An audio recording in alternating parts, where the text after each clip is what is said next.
Good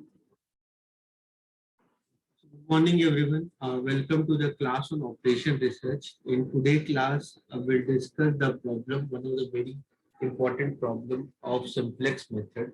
And here in this problem, we learn how to formulate an equation and then how to solve that equation by using simplex method. So once we get the equation, we can solve it by simplex method or we can solve it by graphical method. But probably when we use graphical method, we cannot solve a problem graphical method if it have more than two variables. Simplex method can be employed on any number of variables. Okay, so you can see this problem which is 15 marks in Bangalore City exam. So we'll discuss this problem, how to solve this problem by using simplex method. So I request everyone please read this problem. So there's a company is there which manufactures three types of parts. The company is there which manufactures three types of parts which uses precious metals like platinum and gold. Okay, you can see the platinum and gold. So maybe there's a company there that company is manufacturing certain equipments like the company is manufacturing product A, B, and C, and those products A, B, and C they require as a raw material, they require as a raw material precious metal like gold and platinum. Okay, you know that these are precious metals, they're very expensive. So there's a limitation in their production, there's limitation of their availability. Due to shortage of these precious metals, the government regulates the amount that they can use per day. Okay, and that is given to you daily allotment of platinum and gold. Platinum is 160 gram daily allotment and gold is 120 gram. The relevant data with respect to the supply requirement and profit are summarized in the table below. So you can see the relevant data is given in the table below. These products and these are the profit given to determine the optimal profit under the simplex method. So you have to use simplex method and while using the simplex method, talk about how you can maximize the total profit of the company. So this is the problem, guys. So if you read this problem here in this problem, the first thing what comes in your mind whenever you're framing the equation through LPP, you know that you have to write the objective function. And for writing the objective function, you know that the objective function consists of maximization or minimization. Your objective function is either based on maximization or either it is based on minimization. Here, as if you know that in the problem it is given as a profit per unit, because in the problem it is given the data as a profit per unit. So automatically your objective function will be based on maximization because the data is given of profit. Okay. So once you understood that your data is given as a profit, and so it means that you have to maximize it. Okay, you have to maximize the profit. So now the question comes like what variable will you need to maximize? So if the profit data are there which you need to maximize, the question comes which variable you need to maximize. So here you can see this profit data is given for the product A, product B, product C. So automatically you need to maximize the daily output or you need to maximize the daily production of product A, B, and C. Because if you can maximize the daily production of A, B, and C, thereby you can maximize your profit. So I hope you understood what is your decision variable. Your decision variables will be let x1, x2, x3, where x3, x1 is the amount of product A which is being manufactured by the company every day. X2 is the amount of product B which is manufacturing by the company every day, and x3 is the amount of product which is manufacturing by the company. I hope you understand it. What is A, what is B, what is C. So what is A, what is B, what is C? I hope you people understand it. Okay, what is A, what is B, what is C? So you can gradually decide what is product A, what is product B, what is product C. You can based on that you can decide. Once you decide that decision variable, Here, if you realize from this problem that the data what is given in the problem that is given for per day basis, so the decision variable when we talk about decision variable. So decision variable, if I'm talking about decision variable, decision variable, decision variable. If I talk about here, so I have x1. X1, what is x1? It is amount of product A, it is the amount product A, is the amount of quantity or amount of product A manufactured by the company every day. Manufactured by the company every day. So X1 is the amount of product A manufactured by the company every day. Manufactured by the company every day. While X2, while X2 is the amount of product B. X2 is the amount of product B. X2 is the amount of product B manufactured by the company every day. Amount of product B manufactured by the company every day. X2 is the amount B manufactured by the company every day. X2 is the amount of product B manufactured by the company every day. X3 is the amount of product C. X3 is the amount of product C manufactured by the company. Manufactured by the company. Manufactured by the company every day. Manufactured by the company every day. So I hope you understood your decision variable. So my decision variables are x1, x2, and x3. X1 is the amount of product A which is manufactured by the company every day. X2 is the amount of product B which is manufactured by the company every day. Okay. And X3 is the amount of product C which is manufactured by the company every day. Okay. So can you understand this? Your decision variable x1, x2, and x3. Once you understood your decision variable x1, x2, x3, so then your objective function would be maxima of z is equal to 500 x1. Maximum of z will be 500 x1. So you can see profit per unit of product A is 500 rupees. Profit per unit of product B is 600 rupees. Profit per unit of product B will be 600 rupees, and profit per unit of product C will be 1200 rupees. So maximum of Z is equal to 500 x1 plus 600 x2 plus 1200 x3. Okay, subject to constraints. So subject to constraints. What all constraints we have? Subject to. So you can see platinum per unit gram is 160 grams. So subject to, so for product A, B, and C, when you're manufacturing A, B, and C, you need certain amount of platinum and gold per unit, and the daily allotment is given for platinum and gold. So platinum, I can use only 160 grams per day. So the equation is subject to 2x1 plus 4x2, 2x1 plus 4x2 plus 6x3 plus 6x3 plus 6x3, that is less than or equal to 160 grams. That is the maximum platinum how much you have, that is less than or equal to 160 grams. While for gold 3x1, while for gold 3x1 plus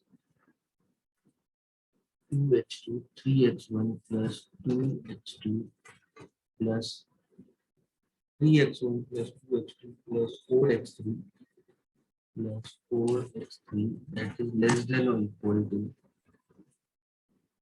120 grams. 120 grams. Okay. Then non-negative restriction where your x1, x2, x3 that should be greater than or equal to 0. This will be your set of equations. Imagine if this question would have came for 5 marks, this would have been the question.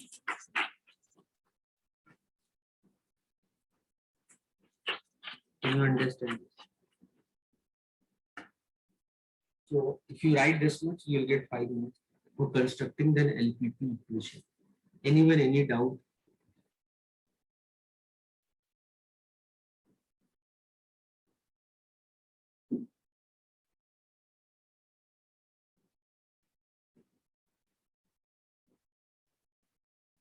For constructing the LPP equation, so this much you can do.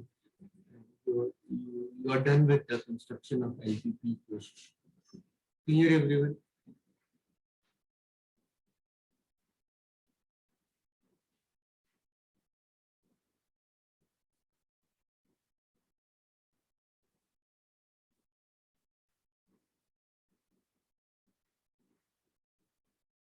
Now, if you want to solve it by using the simplex method, what you need to do, guys, if you want to solve this by using simplex method, solving it by simplex method, the linear inequation of the constraint, you need to convert into linear equation, and for that, the inequality sign of constraint, you have to make that linear inequation into, you have to convert that into linear equation. Okay, so you have to remove that slack, you have to remove that inequality by introducing the slack variables. I hope you remember. If you have gone through all the previous sessions, what we have done, you know that how to convert the inequality here, less than or equal to. To remove the inequality, we'll introduce the slack variable, because here two constraints are there, so I'll introduce two slack variables. So introducing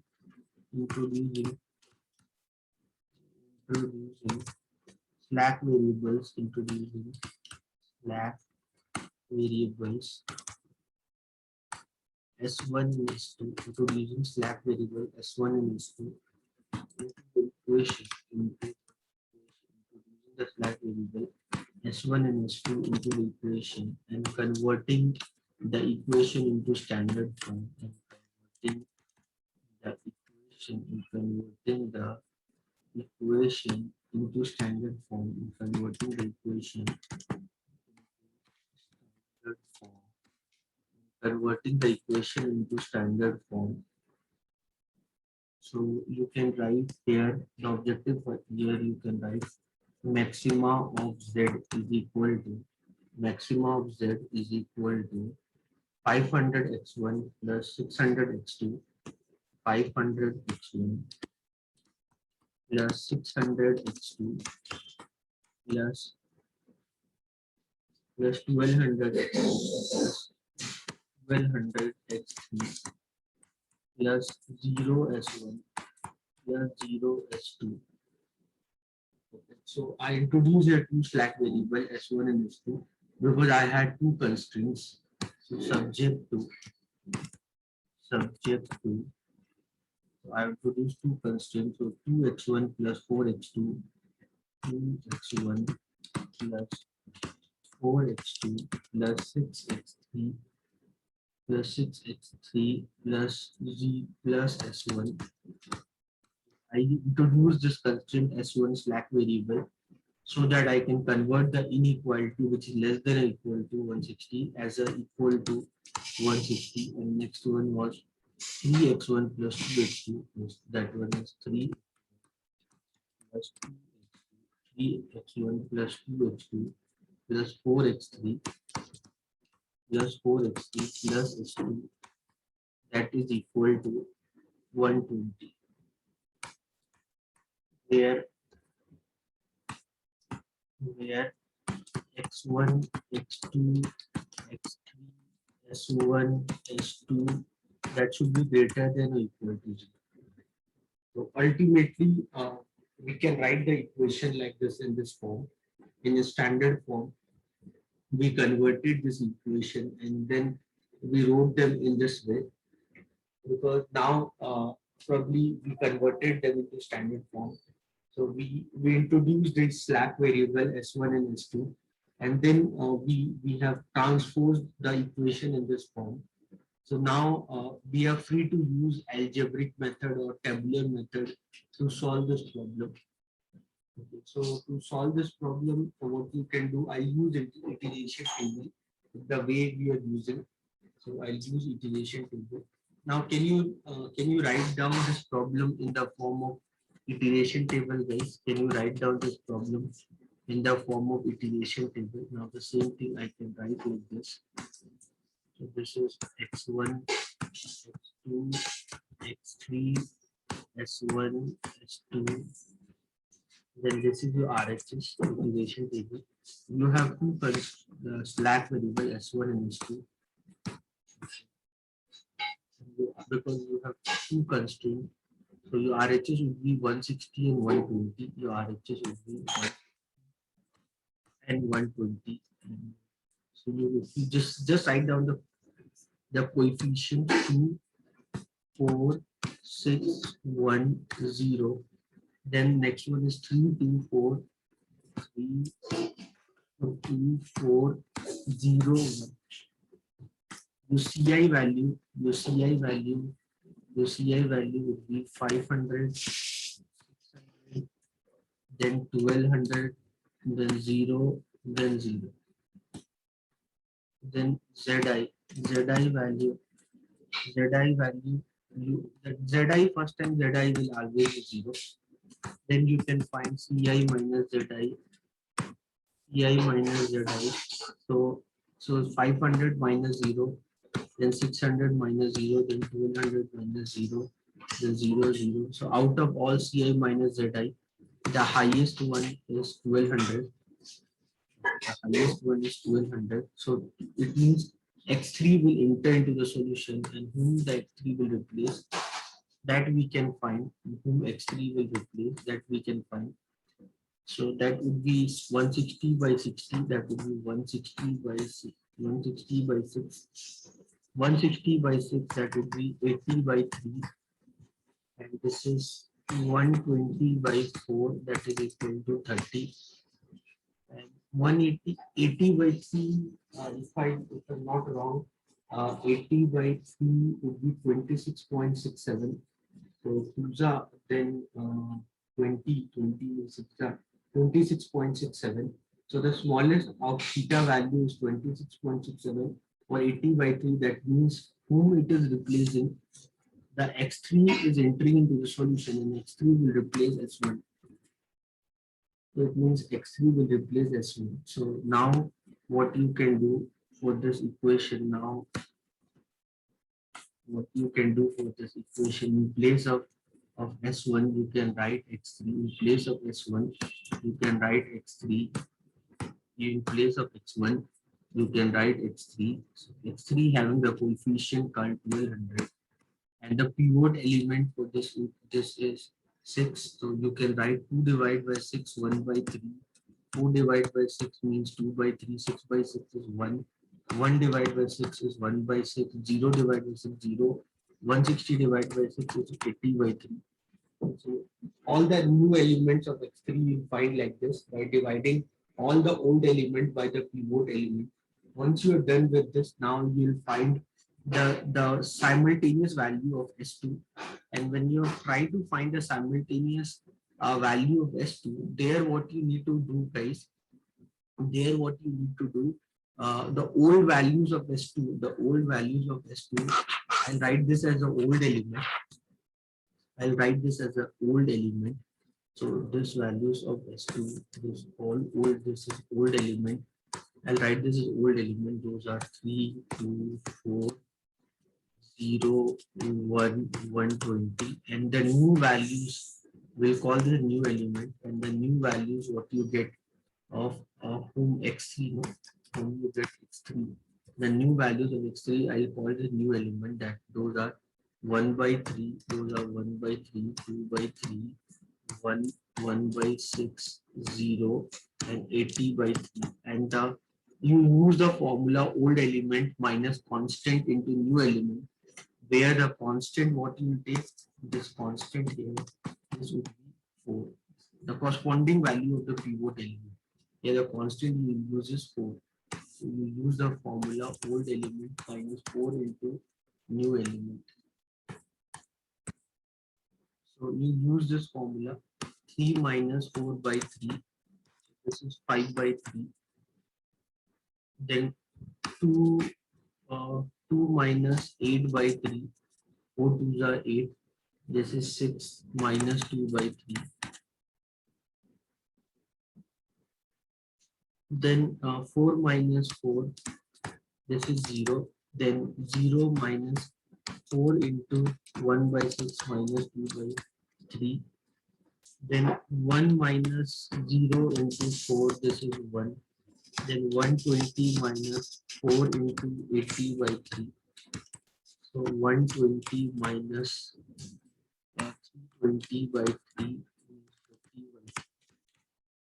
So 5 by 3 minus 2 by 3, 5 by 3 minus 2, 5 by 3, 5 by 3 minus 2 by 3, minus 2 by 3, 0, 5 by 3 minus 2 by 3, 5 by 3 minus 2 by 3, then 0, 5 by 3 minus 2 by 3, then 0, then minus 2 by 3, 1, then minus 2 by 3, then 1, then minus 2 by 3, then 1, and then 40 by 3. This is 40 by 3. So once you're done with this, once you're done with this part, I'll find Zi value. So Zi value for this would be how much? 400, right? This is 0, this is 400. This is 0, this is 800. This is 1200. This is 200. And this is only. Ci minus Zi I can find. So Ci minus Zi 500 minus 400 is 100. Then 600, 1200, 600, 1200. Then this is minus 200. Then this is 0. So out of all Ci minus Zi, the value which is positive, that is x1 value, that will enter into the solution. Whom x1 will replace? That would be 80 divided by 3 by 1 by 3. So that would be 80 only, and 40 by 3 by this would be 8 only. So whom it will replace? It will replace S2 because theta value of S2 is minimum. So x1 will now enter into the solution. X1 will now enter into the solution, and x1 x3 is 1200. The coefficient of x1, if you see, the x3 will replace as x1, and x1 coefficient was 500.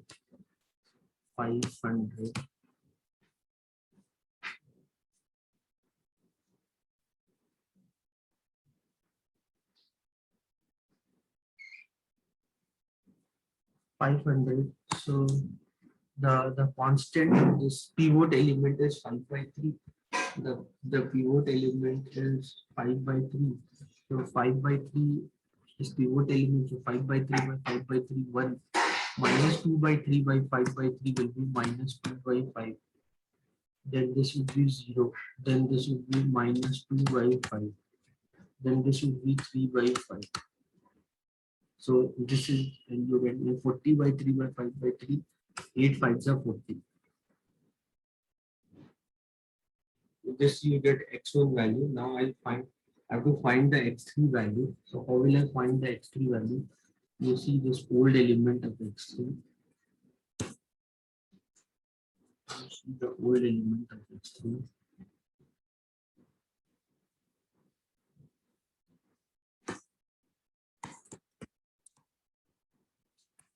One by 3, then 2 by 3, then 1, then 1 by 6, is then 0, and then 80 by 3. Then x1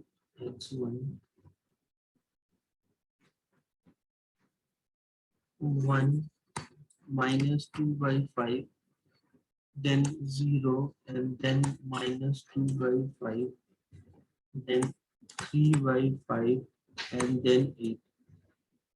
And the pivot element for that, what is the pivot element for that? Pivot element, this is the pivot. Pivot element was 5 by 3. So constant of this is 1 by 3. Constant of that is 1 by 3. Constant of that is 1 by 3. Constant of that is 1 by 3 x3 minus 1 by 3 of x1. This will be 0 only. 1 by 3 minus 1 by 3. This is 2 by 3 minus minus plus 1 by 3 into 2 by 5. 2 by 3 plus 2 by 15, 10, 12, 4 by 5. Then third one will be 1, 1. Third one will be because this is 0. Then fourth one will be 1 by 6 plus 1 by 3 into 2 by 5. 1 by 6 plus 2 by 15. 15 I can 15 or not 30 I'll take LCM. 30 I can take LCM.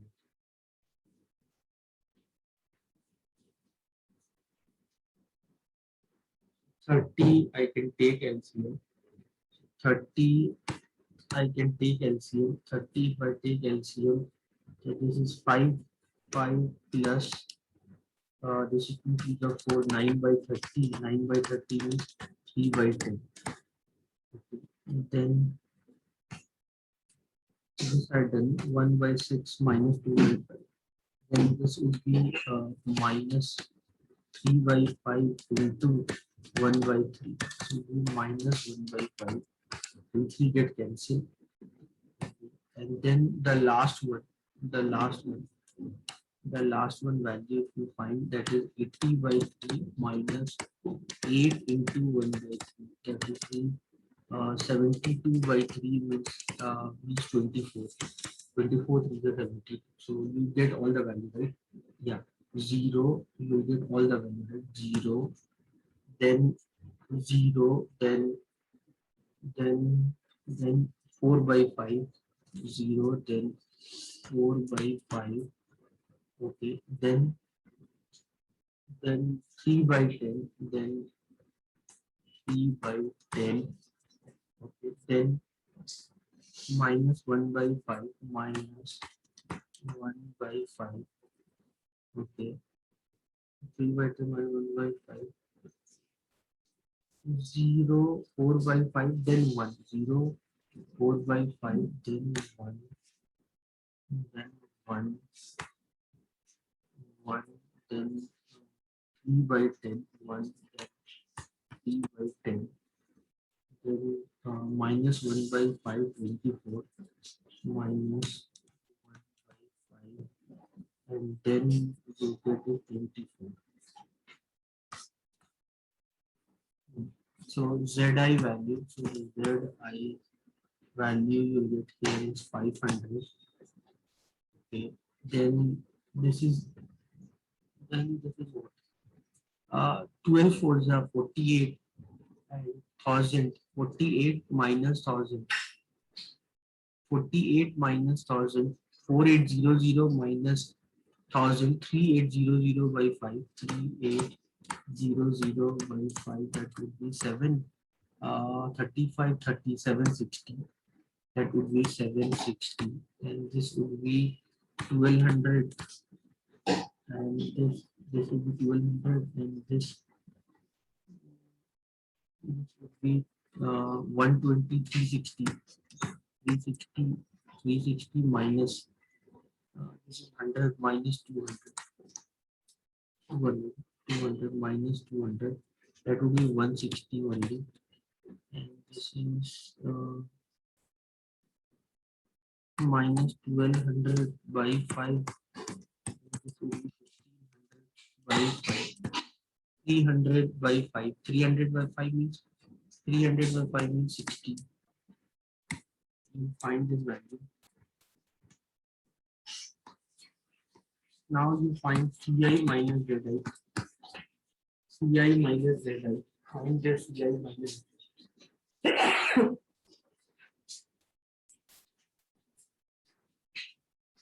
Find Ci minus Zi.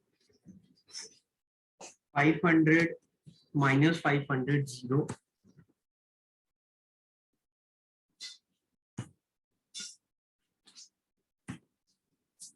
500 minus 500 0. Then 600 minus 760 minus 160. Then 1200 minus 1200 0. Then this is minus 160 minus 60. So you can see all values what you are getting is either 0 or negative, means now you get the feasible solution. So what is your feasible solution? Your feasible solution, if you see, this is your feasible solution.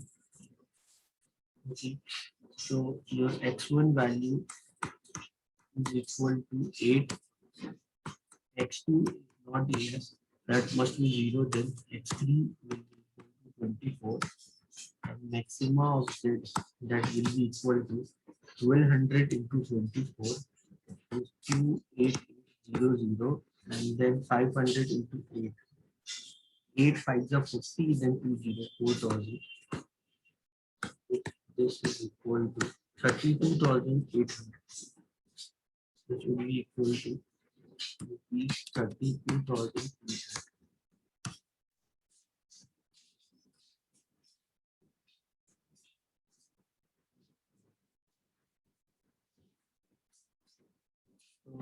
I hope you understood this. Any doubt in you?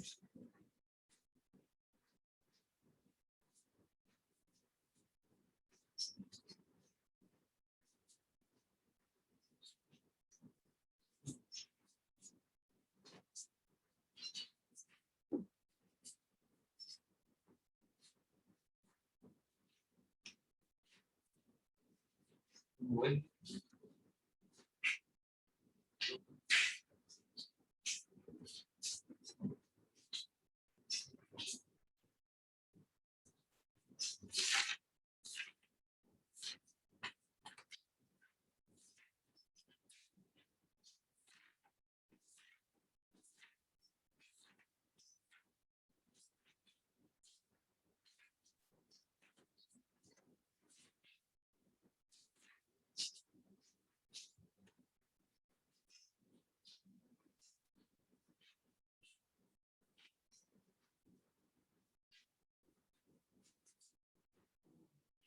any doubt, anyone?